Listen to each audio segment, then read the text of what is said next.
What's up, everyone? Welcome back to another review, and this time we're taking a look at Mortal Kombat Legends Cage Match, the fourth installment into the Mortal Kombat Legends film series. Let's waste no time, let's get right into it.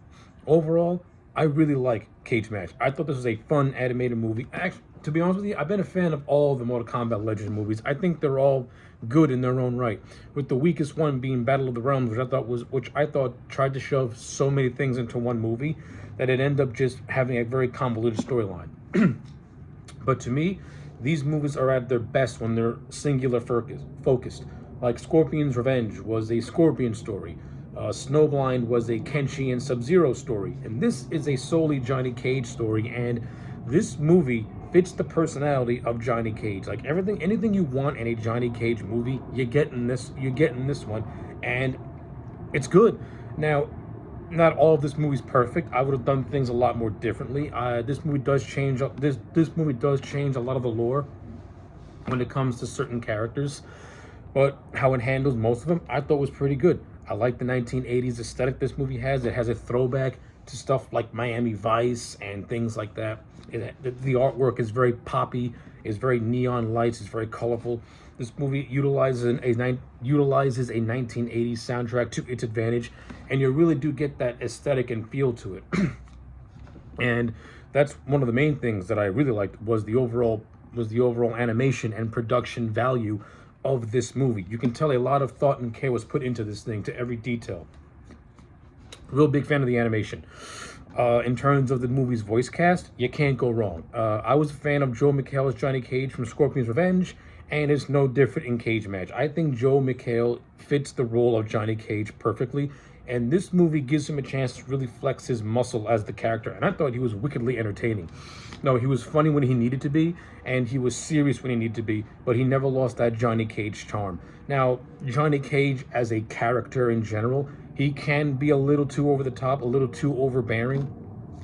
So you got to know when to pull back and you got to know when to scale down. And I thought Joel McHale did a good job at finding the right balance and making Johnny Cage overall very likable.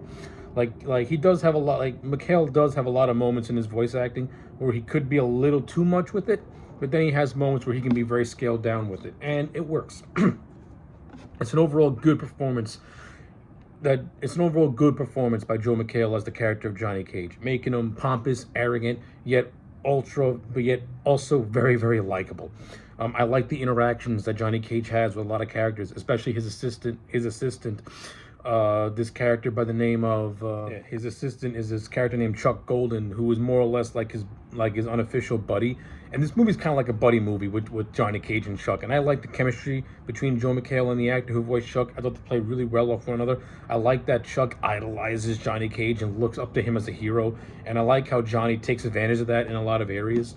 But he's never but even though Johnny Cage is an arrogant, pompous jerk, to me, he never came across as mean towards Chuck. And I like that. It gives Johnny Cage more of that likability. And Chuck came across as like this timid and quiet super fan who idolizes Johnny and wants to be like his hero. And we see throughout the course of the movie that Chuck becomes his own hero in a way, as he knows how to do certain things that Johnny can't do. A good example is Johnny Cage comes across this scroll, which is in possession of the Sisterhood of Shadow.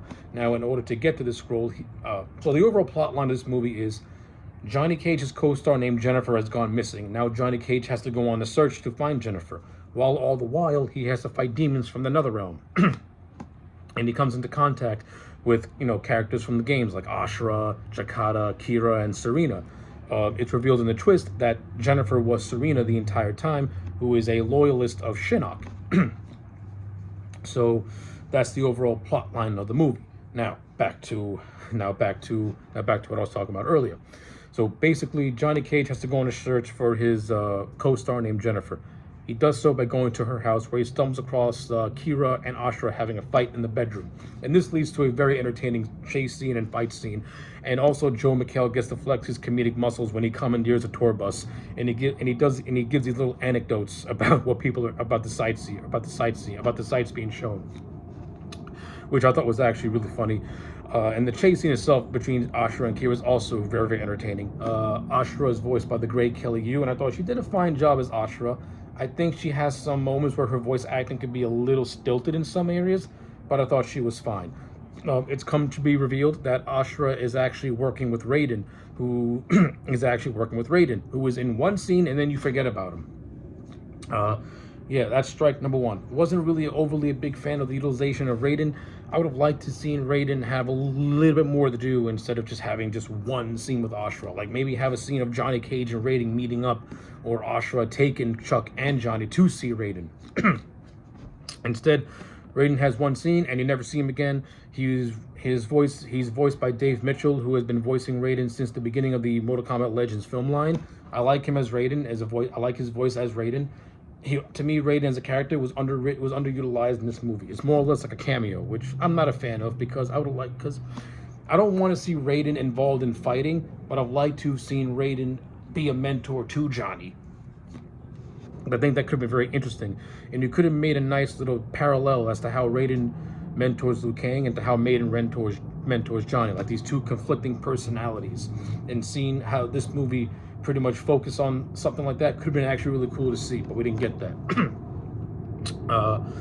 But I digress. So this scroll pretty much is to bring about Shinnok into Earthrealm, and of course the Sisterhood of Shadow now come in possession of this scroll. One of the things I actually liked about this movie is how it played on the whole 1980s Satanist panic that was going on at the time, and having Shinnok be a more or less a stand-in for that was actually genius, because Shinnok is a fallen elder god, and his story parallels that of Lucifer from the Bible. So I actually thought that was actually pretty clever on the writers to have Shinnok be that Lucifer insert. It works, and I like it. And the fact that you had these satanic cultists who were cults of the Shinnok as a play on the satanic panic, I thought that was actually pretty cool and actually pretty clever, and it fit the tone of the movie in general. But that's not it. You have Robert Atkin Downes, who voiced Shinnok. I thought he was fine in the character of Shinnok, and he and Johnny do have a very entertaining fight scene towards the end of this movie, where Johnny gets manhandled, and then he finds his inner strength, and then he kicks Shinnok's ass and wins. So that was cool. And then Ashra, also in the final battle, she and Chuck are fighting demons together, and Chuck. Now I'm bringing it around to how Chuck fits into this little trio of heroes. Where Chuck lacks in fighting skills, he makes up for it for linguistics, because since he's Johnny's assistant, he pretty much has to handle Johnny's dealings, like read his scripts and stuff like that. So there was this scene where Chuck says that where Chuck and Johnny are looking at the map, and Chuck realizes that it's done in Greek, and he knows a little bit of Greek since Johnny Cage had dealings with a Greek filmmaker. Hence how Chuck is able to more or less read this mysterious scroll. And I like that. I thought that was actually pretty cool and pretty nice, and it gave Chuck a little something to do.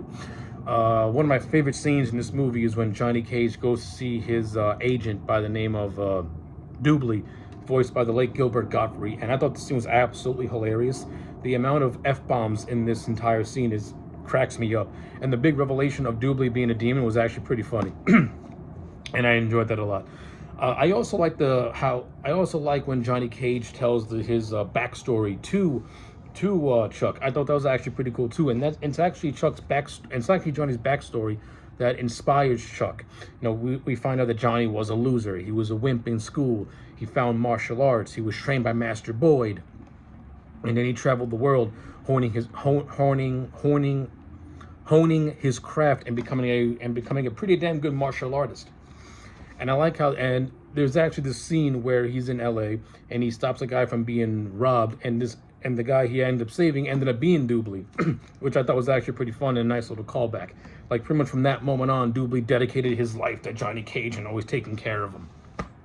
But Doobly showed his hand in the scene where he kept asking for the scroll, and that raised a red light about why his agent wants the scroll so bad.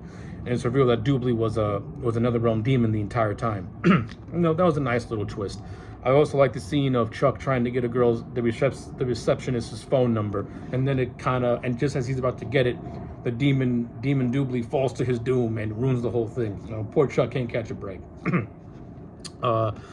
I'm indifferent to the whole romance angle that this movie establishes with Ashura and Johnny. Like, I'm not against it. I'm okay with it. But I like how they don't do how it doesn't go any further in the ending as Ashura continues to dedicate her life to slaying demons.